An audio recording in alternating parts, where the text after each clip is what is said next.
यस्य ज्ञानञ्जनं शलाकया चक्षुरुन्मीलितं तस्मै श्रीगुरवे काञ्चीभ्यश्च कृपासिन्धुभ्येव च पतितानां पावनेभ्यो वैष्णवेभ्यो नमो नमः। जय श्री कृष्ण चैतन्य प्रभु नित्यानंद श्री अद्वैत गदाधर शिवासादि गौर भक्तवृंद। हरे कृष्ण कृष्ण कृष्ण हरे हरे, हरे राम राम राम हरे हरे।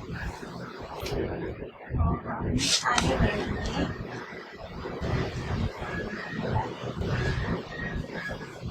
कल हम जानते थे श्री नित्यानंद प्रभु की महिमा को कि कैसे जो वाणिज्य वृत्ति के लोग होते हैं, यानी जो कमर्शियल वर्क काम करते हैं, जो वैश्य होते हैं, बिजनेस क्लास होते हैं, इनमें भी जो बहुत नीच काम करते हैं उस श्रेणी में रखा गया था कि जो नशे के चीजों का व्यापार करते हैं या फिर जो स्वर्ण के व्यापारी होते हैं, सोने का आभूषण बेचने वाले, तो इन लोगों का ध्यान है जो भक्ति में नहीं आता। तो ऐसे कामों को बहुत ही लोअर कैटेगरी में रखा गया, निकृष्ट कहा गया। तो ऐसे सभी लोगों पर श्री नित्यानंद प्रभु ने अपार कृपा की। अपार कृपा में नित्यानंद प्रभु ने वणिक वृत्ति युक्त और वणिक वंशोद्भूत, यानी जो ऐसे कुल में जन्म लेते हैं, वाणिक बुद्धि वाले लोग हैं, और जो वाणिक वंशोद्भूत हैं, यानी उस कुल में जन्म लेने वाले व्यक्तियों, तथा जो मूर्ख और लोक निंदित हैं, यानी लोग जिनकी निंदा करते हैं, जो बहुत ही लोएस्ट कैटेगरी में आते हैं, ऐसे लोगों पर श्री नित्यानंद प्रभु ने महान उपकार किया। करने की चेष्टा करने के लिए क्या किया? सभी को जागतिक विचार से अवसर दिया, यानी सभी को एक अवसर दिया प्रभु की शरण आने में। नित्यानंद प्रभु का नाम सुनने पर जगत के सब लोगों की पाप प्रवृत्ति का प्रशमन होकर पवित्रता का उदय होता है। जो भी केवल नित्यानंद प्रभु का नाम सुन लेता है, केवल उनका नाम लेने मात्र से क्या हो जाता है? हमारे अंदर जो पाप प्रवृत्ति है, पाप करने की जो प्रवृत्ति है, वो खत्म हो जाती है और हमारा हृदय पवित्र हो जाता है। वणिक, अधम और मूर्ख व्यक्ति भी, जो वणिक है, जो बिजनेस क्लास है, जो अधम है, बहुत ही नीच है, जो मूर्ख है, जो बिल्कुल ज्ञान नहीं है जिनका, ऐसे मूर्ख व्यक्तियों पर भी पवित्र होकर ब्रह्म यज्ञ, ब्रह्मज्ञ और भागवत भक्त बन जाते हैं। जो नित्यानंद प्रभु का नाम सुनते हैं, ऐसे मूर्ख व्यक्ति भी जो बिजनेस क्लास में है, जो लोअर कैटेगरी के काम करते हैं, जो अधम है, जो बहुत ही नीच है, ऐसे सभी लोग भागवत भक्त बन जाते हैं। तब उनकी पवित्रता के प्रति किसी को भी संदेह नहीं हो सकता है। नित्यानंद प्रभु के नवद्वीप में शुभ गमन प्रसंग प्राप्त हो, जो श्रवण करता है, वे उनकी कृष्ण लीला प्रदान लीला में अभिज्ञ होकर कृष्ण प्रीति प्राप्त करते हैं। जो भी नित्यानंद प्रभु के नवद्वीप में जो शुभ आगमन हुआ है, इसकी कथा को सुनेगा, उसको क्या होगा? उसको कृष्ण के प्रति प्रीति प्राप्त होगी, प्रेम प्राप्त होगा।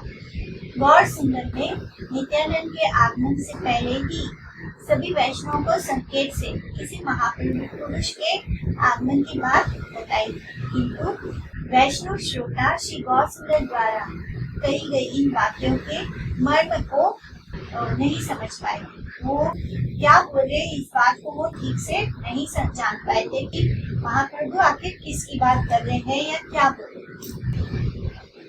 सभागार स्थाने प्रभु कहे ना अपनी, आजी आम्ही अपरूपा देखील स्वपनी, तालध्वजा एका रथा संसारेला सार, आसिया राहिला रथ आम्हा रघुवर, तारा माझे देखी एका प्रकांड शरीर, महा एका स्तंभ स्कंदे गती नहे स्थिर, वेत्र बांधा एका गमन दुनु वाम वाटे, नील वस्त्र परिधान नील वस्त्र माथे, यानी नीला वस्त्र पहना हुआ है, माथे पे भी नीला वस्त्र। वाम श्रुति मूले एका कुंडल विचित्र, एक कान में कुंडल है।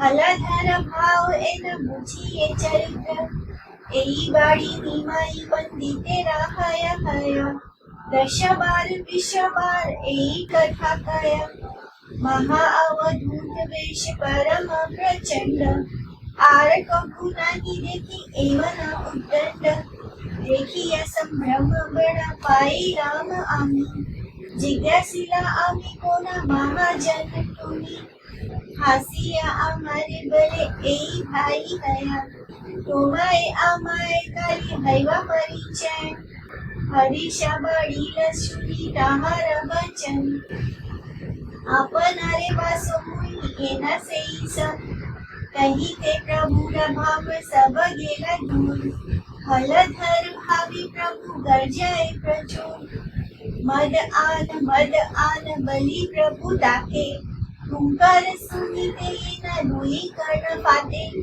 शिवा संबंधित बले सुना गोसाई ये मदिरा चाहा तुम्ही सेटो मार खाई तुम्ही यारे बिलाओ से सेटा हपाए कंपित भक्त गण दुरे रही छाय मने मने चिंते सब वैष्णवेरा गण अवश्य इहार किछु अच्छा कारण आर्य दर्जा पड़े प्रभु अरुण नयन हासिया डोलाए अंग येना संकर्षण शने के कैला प्रभु स्वभाव चरित्र स्वप्न अर्थ सबारे बाखाने राम मित्र हेना बुची मोर चित्ते लये एक कथा कोना महापुरुषे के आशिया छे एका पूर्वे आम्ही बलिया छोटोमा सभा स्थानी कोना महाजन सने हैवा दर्शनी। इस तरह महाप्रभु बताते हैं सबके सामने। तो सबके सामने प्रभु कहने लगे कि आज मैंने एक विलक्षण स्वप्न देखा है। एक रथ है, वो रथ क्या है? संसार का सार है। उस पर ताल की ध्वजा है। वह रथ मेरे घर के द्वार पर आकर ठहरा है। वह रथ मेरे घर के द्वार पर है तक उसमें क्या है? उस रथ में एक विशाल काय पुरुष है जिसके कंधे पर एक हल मुसल है। जो हल लेकर बलराम भैया चलते हैं वो हल मुसल है। और जिनकी चाल स्थिर नहीं है उनके बाएं हाथ में बेत्र से बांधा हुआ एक कमंडलू है। वे नीले वस्त्र पहने हुए हैं। बलराम जी भी हमेशा नीले वस्त्र पहनते हैं और सिर पर भी एक नीला वस्त्र बांधे रखा है।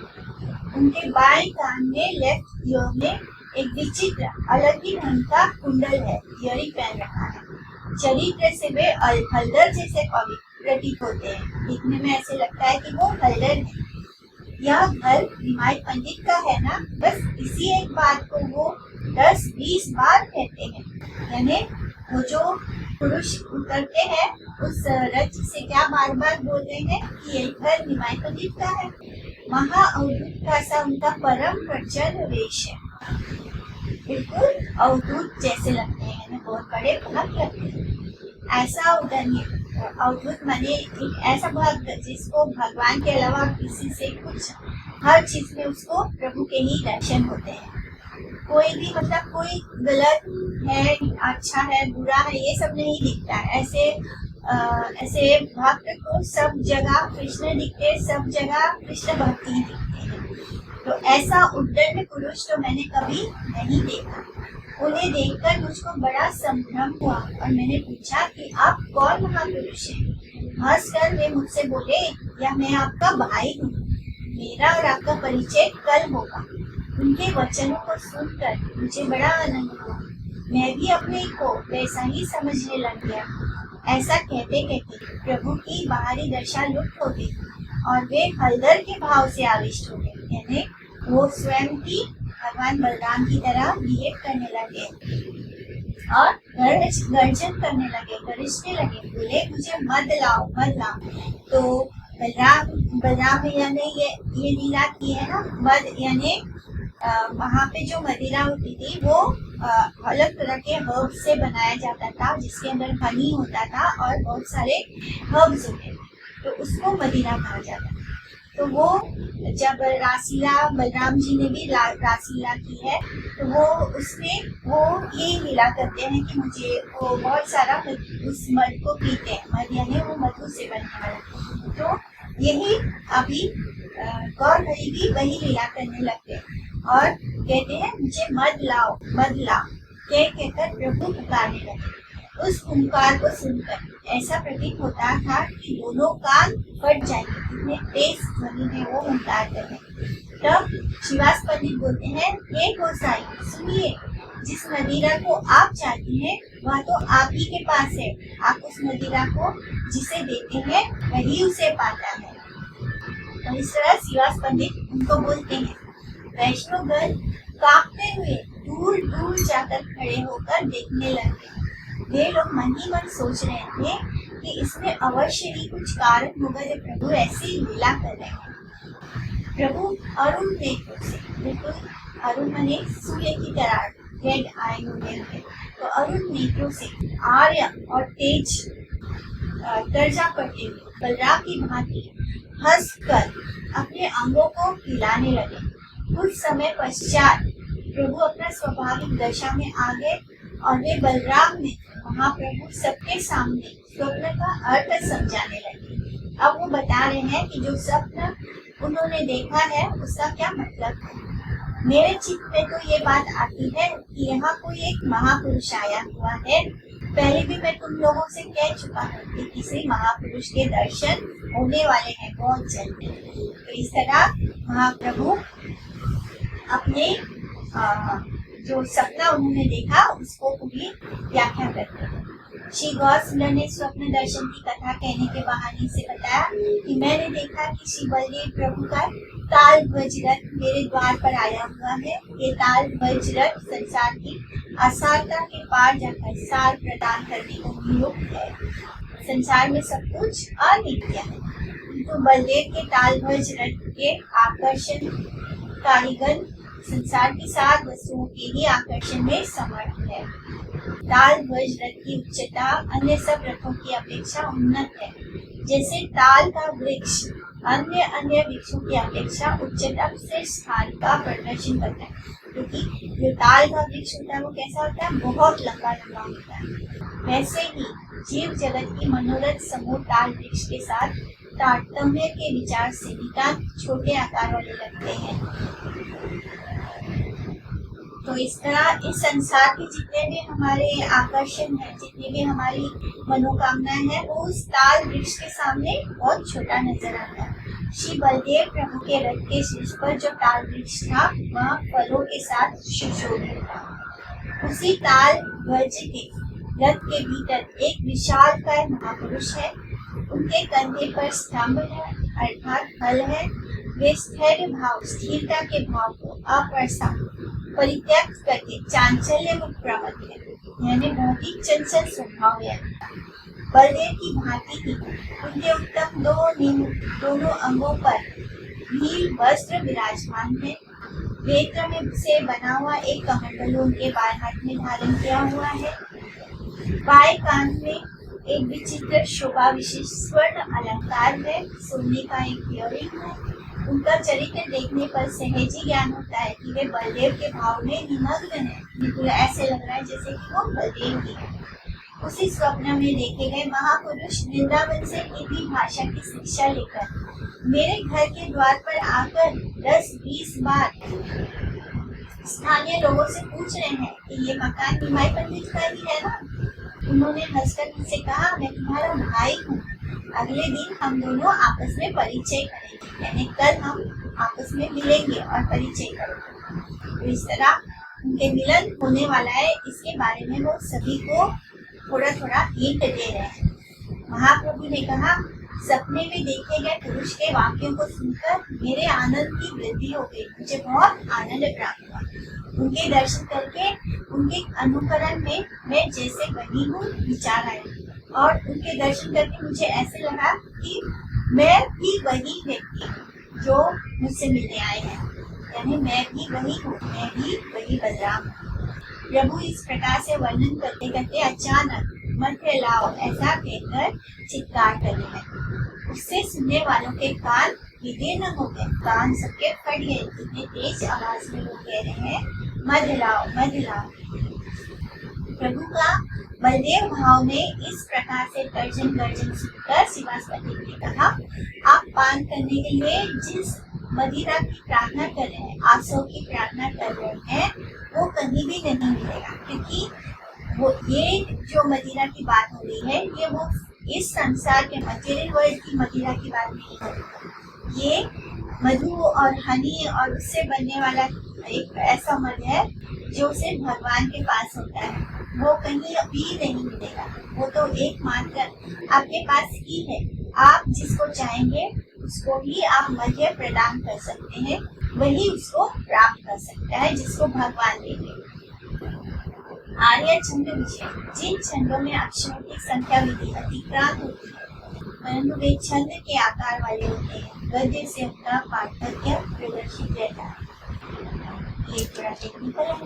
कुछ समय के बाद स्वास्थ्य प्राप्त करने पर बलराम के सखा गौर सुंदर स्वप्न का अर्थ सबके सामने वर्णन करने लगते हैं।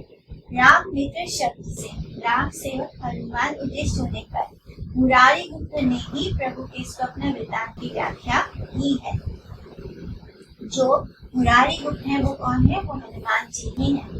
चला हरिदास चला शिवा संबंधिता, चाहा दिया देखी के आई से को न बीता, हुई महाभागवत प्रभु आदेशे, सर्वनामादीप चाही बोलाए हरिषे, चाहिए कथा कहे दुई जन, ए बुझी आई राखीवा प्रभु शंकरशन, आनंदे विवल दुहे चाहिए बेड़ाए, त्रिलोक के उद्देश्य को थाओ नहीं पाए, सकल नदिया तीन प्रहर चाहिया, आईला प्रभु स्थान कामो न देखिया, निवेदिरा आसी डोले प्रभु चरणे, उपाधि का कोठाओ न हिला दर्शने, की वैष्णव की सन्यासी की गृहस्थ स्थल, पाषंडीरा घर आदि देखे लो सफला, चाही लाभ सर्वनव द्वीप यार नाम, सबे न चाहिए प्रभु गिया अन्य ग्राम। इस तरह हरिदास ठाकुर और शिवास पंडित जाकर पता लगाओ कि कौन आया है, कौन महापुरुष आया है हमारे भाग्य में। प्रभु के आदेश से दोनों महाभागवत बहुत प्रसन्न होकर सारे नवद्वीप में ढूंढते हुए घूमने लगे। ढूंढते वे दोनों आपस में कहने लगे, यानी हरिदास ठाकुर और शिवास पंडित दोनों आपस में बातचीत करते हैं कि ऐसे मालूम होता है कि संकर्षण प्रभु ही आए हैं। तो उनको पूरा हिंट मिल गया कि संकर्षण प्रभु ही साक्षात आए हैं। वे दोनों आनंद में विवल होकर वो भी बड़े आनंद में खोज रहे हैं कि आखिर है क्या। वे दोनों आनंद में विवल होकर सर्वत्र खोजते फिरते हैं, परंतु आधा तिल मात्र भी कहीं अगर पता नहीं लगा, यानी इतना सा भी एक तिल जितना भी उनको कोई पता नहीं चला कि कौन आया। 3 प्रहर तक समाप्त हो गया, नदिया में खोज रहे हैं पूरा, सुबह से शाम हो गई। पर जब वे महापुरुष नहीं मिले तो दोनों लौटकर प्रभु के पास आए। आकर दोनों ने प्रभु के श्री चरणों में निवेदन किया कि हमें आपके बताए हुए लक्षण वाले किसी भी महापुरुष के दर्शन नहीं हुए। तो प्रभु ने जैसे उनके लक्षण बताए थे तो उनको पहले ही ये अंदाजा हो गया कि साक्षात संकर्षण ही आए होंगे। तो ऐसा कोई व्यक्ति उनको पूरे दिन भर ढूंढने पर भी नहीं मिल पाया। तो क्या वैष्णव, क्या सन्यासी, क्या गृहस्थ, क्या पाखंडी, सबके घर हमने देख डाला, तो किसी को नहीं छोड़ा।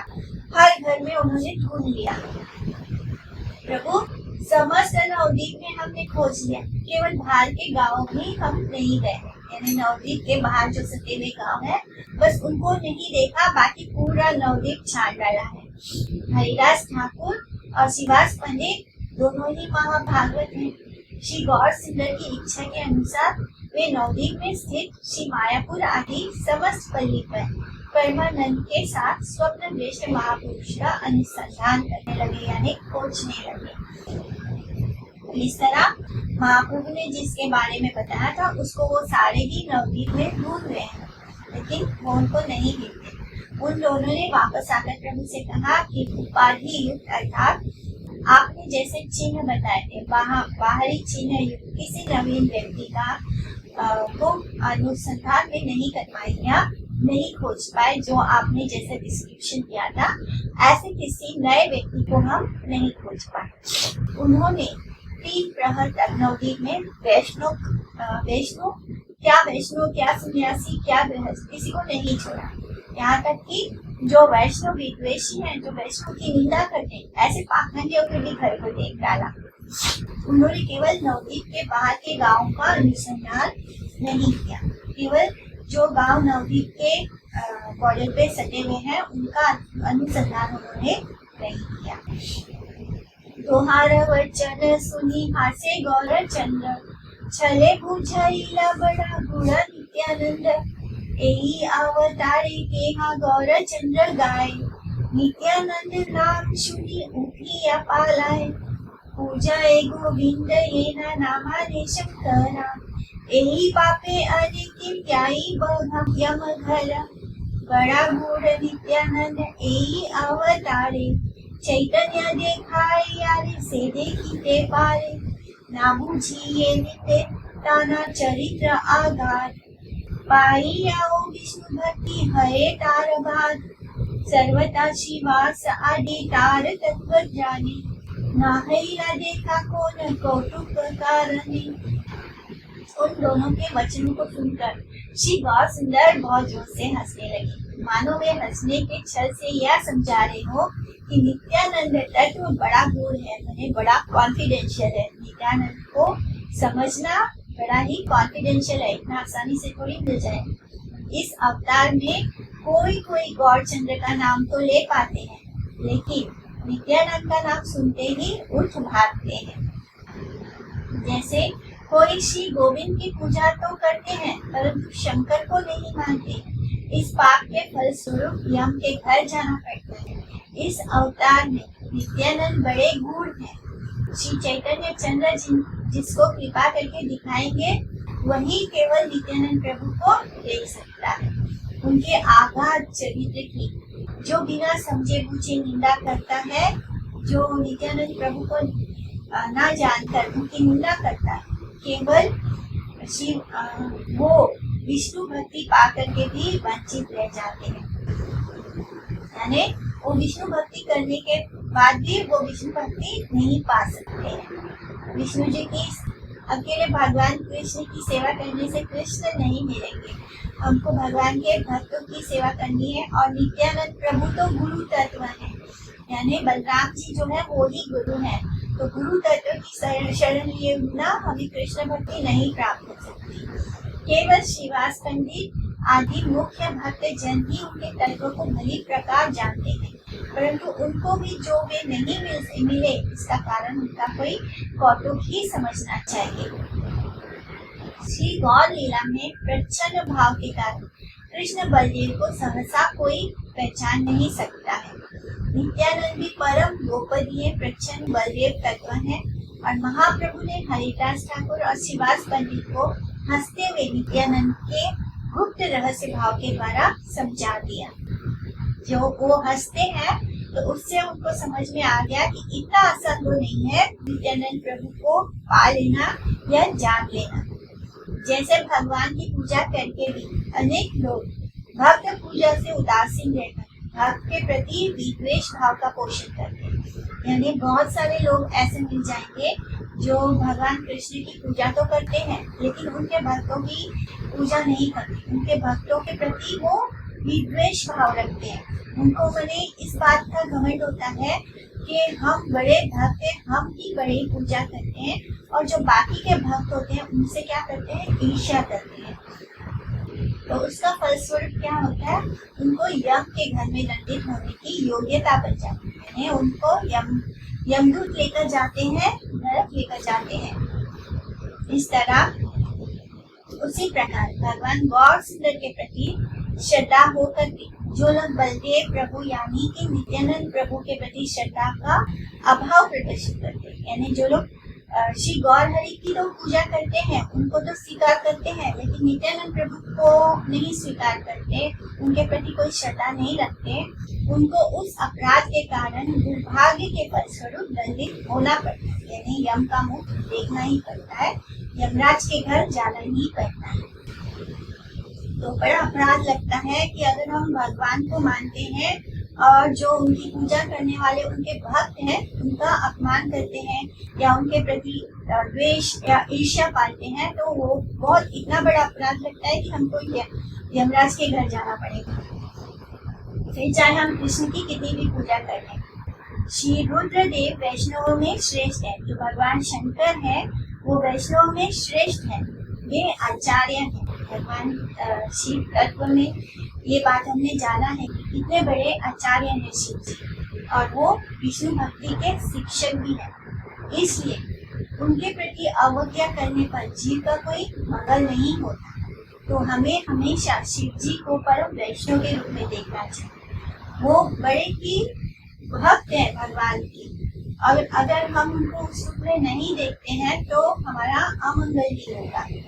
महादेव जैसे विष्णु स्वामी संप्रदाय के शिष्य परंपरा का क्रम उत्पन्न हुआ है, वैसे ही श्री नित्यानंद की कृपा से जगत में शुद्ध भक्ति धर्म का प्रचार हुआ है।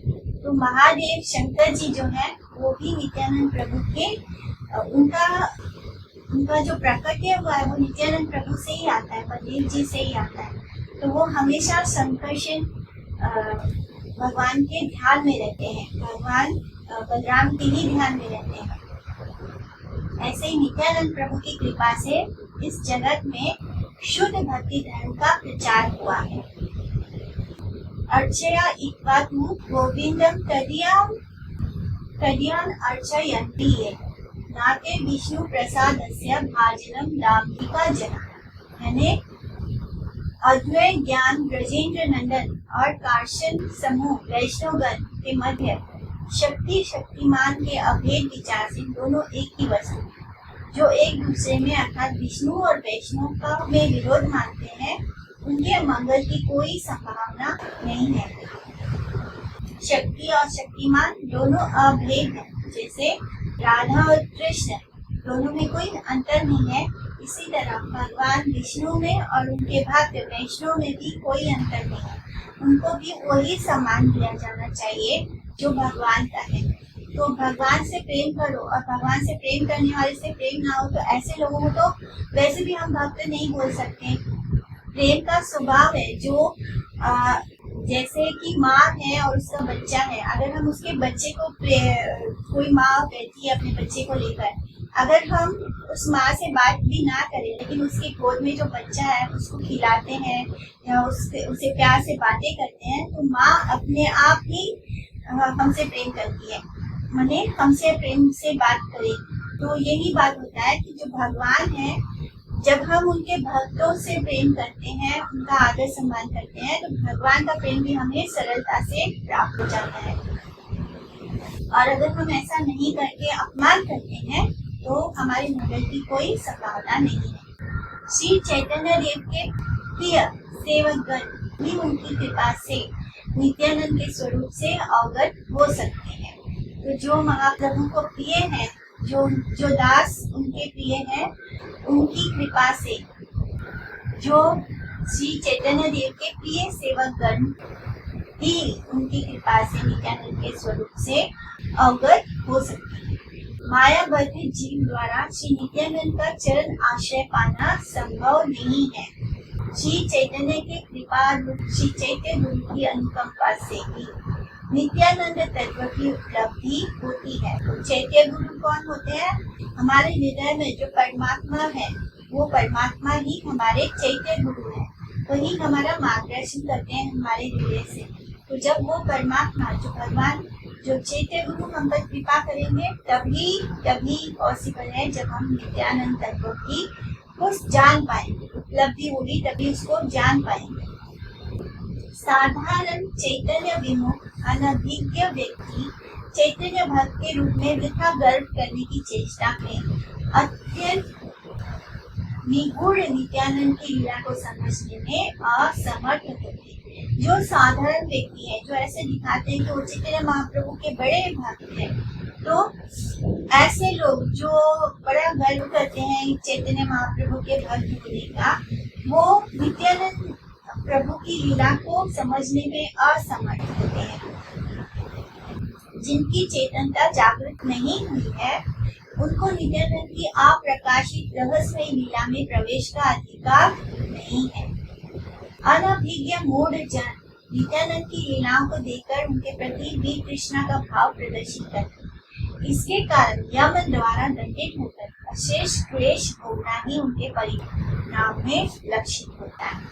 तो जो उनमें बुराई ढूंढेगा नित्यानंद प्रभु में, उनकी लीलाओं को देखकर ही मैंने गलत तरीके से भाव प्रदर्शित करेगा तो क्या होगा, उसको यम द्वारा दंडित किया जाएगा। उनके अगाध समुद्र सदृश गंभीर युक्त सिंपल सा बात ये है कि जो नित्यानंद प्रभु है, जो बलराम जी हैं, वो भगवान का ही एक सेकेंड बॉडी है, यानी वो साक्षात भगवान ही है। हम इस भगवान ने जितनी भी लीला की है वो सब नित्यानंद प्रभु के द्वारा ही की गई है। यानी कृष्ण जो है वो वृंदावन छोड़ के एक कदम भी बाहर नहीं जाते और उन्होंने उनका ही अपना एक स्वरूप है जो उनके राइट साइड से प्रकट होते हैं बलराम जी। और तो उनमें और कृष्ण में कोई भेद ही नहीं है। तो हम अगर कृष्ण को प्रेम करें और नित्यानंद प्रभु से द्वेष करेंगे तो ऑब्वियसली, क्योंकि नित्यानंद प्रभु भी महाविष्णु है, वही सभी अवतार के कारण है। भगवान की लीला में सब कुछ, उनका धाम भी नित्यानंद प्रभु है, उनके वस्त्र भी नित्यानंद प्रभु है, उनका हर श्रृंगार नित्यानंद प्रभु, सब कुछ ही नित्यानंद है। तो अगर हम उनको कृष्ण से भेंट करके देखेंगे, उनका अपमान करेंगे तो ऑब्वियसली हमको नर्क जाना ही पड़ेगा। इस तरह उनके हमें अगर ज्यादा कुछ समझ नहीं आता है तभी इस रूप में देखिए कि वो भगवान ही है, वो कृष्ण ही है, कृष्ण का ही नेक्स्ट बॉडी है। तो उनको हमें ज्यादा बुद्धि ना हो, बस इतना ही समझ ले तभी हम उनको सम्मान करेंगे। उनके आगाध समुद्र सदृश गांधीर्य युक्त चरित्र में चांचल्य का दर्शन करके जो लोग उनके चरणों का आश्रय पाने से वंचित होते हैं, उनकी परमोच्च गौर कृष्ण सेवा की बात ना समझकर निंदा करते हैं, वे नित्य स्वरूप से कृष्णदास होने पर भी कृष्णदास से विच्युत होकर संसारिक प्रभुत्व में फंसकर अपने सर्वनाश का साधन करते हैं। तो इस तरह जो एक्चुअली में नित्यानंद है वो बलराम जी है, वो क्या है, वो समुद्र सदृश, बहुत ही गहराई है। दिखने में ऐसे लगता है कि बहुत चंचल है, लेकिन जो दिख रहा है उससे भी अंदर जो भीतर गहराई है उसको हम लोग नहीं समझ पाते हैं। और ऐसा ना समझने पर, हम उनके चरणों के आश्रय ना लेने पर क्या होता है, जो लोग केवल कृष्ण की पूजा करते हैं या जो खाली गौर हरि की पूजा करते हैं, वो नित्यानंद प्रभु का ये स्वरूप ना जानकर, वो कृष्णदास होकर भी कृष्णदास नहीं है, भगवान उनके बुद्धि को इस संसार में फंसा लेते हैं, जिसके बाद उनका सर्वनाश हो जाता है। श्रीवास पंडित और नित्य सिद्ध भागवत पार्षद गण थे, जो और भी उनके जो पार्षद है, जो एसोसिएट्स है श्री गौर, उन्होंने श्री नित्यानंद प्रभु का अनुसंधान करके उन्हें बाहर न देख पाने की जिस लीला का प्रदर्शन किया है, यानी उन्होंने ये दिखाया, वो उनको खोजते हैं और बाहर उनको वो कहीं भी नहीं प्राप्त होते हैं। इसके बीच में अनेक रहस्य है, क्योंकि वो हमारे भीतर ही है। तो बलदेव प्रभु ने अपने आप को छिपाकर हरिदास ठाकुर और श्रीवास पंडित को अपना स्वरूप नहीं दिखाया। इससे इंगित होता है, इससे ये इंडिकेट होता है कि प्रथम दृष्टि से बाहरी आचरण या उपाधि द्वारा नित्य सत्य वस्तु के दृष्टिगोचर होने की संभावना नहीं है। मटेरियल आईज से, मटेरियल आंखों से या बाहरी दृष्टि से अगर हम नित्यानंद प्रभु को ढूंढने की कोशिश करेंगे तो उसकी भगवान कौन है, नित्य वस्तु, इटर्नल वस्तु है, उसको हम मटेरियल दृष्टि से नहीं खोज सकते हैं। शने का ठाकुर भले ईश्वर कहा सिया, ऐसा आमार संगे सबे देखी दिया, उल्लास से प्रभु संगे सर्व भक्त गण, जय कृष्ण बलि का लीला गमन, सबालैया प्रभु नंदन आचार्य भरा, जानिया उठिला दिया श्री गौर सुंदर, વસિયા છે એક મહાપુરુષ રતન, સવે દેખી લેન કોટી સૂર્ય સમ, अलक्षिता आवेश भोजन नहीं आए, ध्यान सुखे परिपूर्ण हासाए सदाय, महाभक्ति योग प्रभु पूजिया ताहार, गण सम विश्वंभर हैला नमस्कार, संभ्रमेर लीला सर्व गण दंडाइया, केहा किछु न बळे न रहिला चाहिया, सम्मुखे रहिला महाप्रभु विश्वंभर, चीनी लेना नित्यानंद प्राणेरा ईश्वर। तो अब उनसे मिलन होने वाला है। क्षण भर में प्रभु थोड़ा मुस्कुराकर बोलते हैं, चलो मेरे साथ, चलकर देखिए वे कहाँ हैं। क्योंकि जब दोनों लौट कर आ गए तो वो बोलते हैं कि चलो अब हम जाकर उनको ढूंढते हैं, चलो मेरे साथ चलकर हम देखते हैं कि वो कहाँ पर है।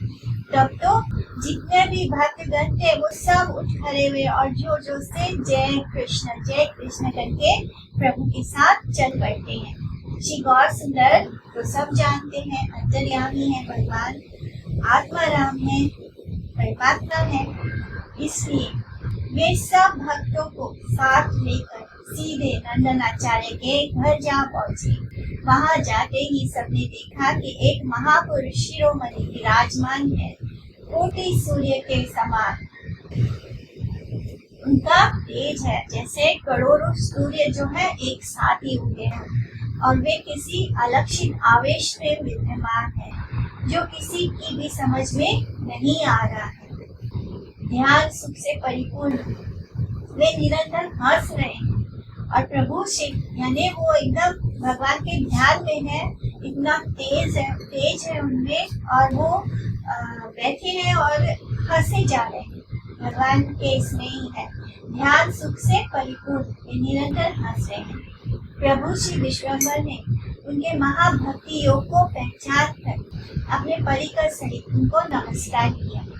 संभ्रम से सब भक्त लोग खड़े रह गए, कोई कुछ नहीं कह रहा है, एकदम शांति हो गई। केवल उनकी ओर सब लोग देखते जा रहे हैं। सब एक टक नित्यानंद प्रभु की ओर देख रहे हैं, जिनके बारे में श्री विश्वंभर इतना कुछ कह गए हैं अभी तक। महाप्रभु विश्वंभर भी उनके सामने खड़े रहे, और इधर श्री नित्यानंद प्रभु ने भी अपने प्राणों के नाथ को पहचान किया। सेवोन्मुख दृष्टि से ना देखने पर श्री नित्यानंद प्रभु का आवेश समझ में नहीं आता है। उनकी अवस्था बाहर से हास्य युक्त है, किंतु हृदय में वे सभी समय चैतन्य सेवा सुख में मगन रहते हैं। गौर हरि ने सब अनुगत जनों के साथ उनको महाभक्ति योग में अवस्थित देखकर नमस्कार किया। विश्वंभर मूर्ति ना मदन समान, दिव्य गंध माल्य दिव्य वास परिधान, हया कनक धृति सेवे मेरा आगे, सेवदन देखी ते चांदेरा साध लागे, मनोहर श्री गौरांग नित्यानंद राय, भक्त जन संगे नगरेरा बेड़ाए, से धंत देखी ते कोठा मुक्तार दाम, से केश बंधन देखी नारदे ज्ञान, देखी ते आयात दुई अरुण नयन, आर की कमल अच्छे हेन हया ज्ञान, से आजानु दुई भुज हृदय सुपीना, ताहे सो शोभे सूक्ष्म यज्ञ सूत्र अति श्रीन, ललाटे विचित्र उद्धव तिलक सुंदर, आभरण दिन सर्व अंग मनोहर, किवा हया कोटि मणि से न खेचा गीते, से हास्य देखी किवा करीवा अमृते, श्री कृष्ण चैतन्य नित्यानंद चांद जान, वृंदावन दास छुपद युगे।